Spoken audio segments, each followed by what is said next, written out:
নীলফামারীর ডিমলায় বিনামূল্যে চক্ষু চিকিৎসা সেবা প্রদান করা হয়েছে। সাবেক সংসদ সদস্য প্রকৌশলী শাহরিন ইসলাম চৌধুরী তুহিনের উদ্যোগে দিনব্যাপী এই চিকিৎসা সেবা প্রদান করা হয়। আরিফুজ্জামান আরিফ এর পাঠানো তথ্য ও ভিডিও চিত্রে থাকছে বিস্তারিত। সাবেক সংসদ সদস্য প্রকৌশলী শাহরিন ইসলাম চৌধুরী তুহিনের উদ্যোগে দিনব্যাপী এ চিকিৎসা সেবা প্রদান করা হয়।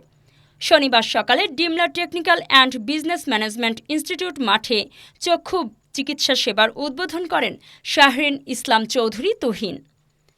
উদ্বোধনী অনুষ্ঠানে সভাপতিত্ব করেন ডিমলা উপজেলা বিএনপির সভাপতি অধ্যক্ষ Monowar Hossain. Distressed and infants international ও রাইটস অ্যান্ড সাইট ফর চিলড্রেনের সহযোগিতায় দিনব্যাপী চক্ষু চিকিৎসা সেবায় সহস্রাধিক মানুষকে চিকিৎসা প্রদান করে মরিয়ম চক্ষু হাসপাতালের চিকিৎসকরা।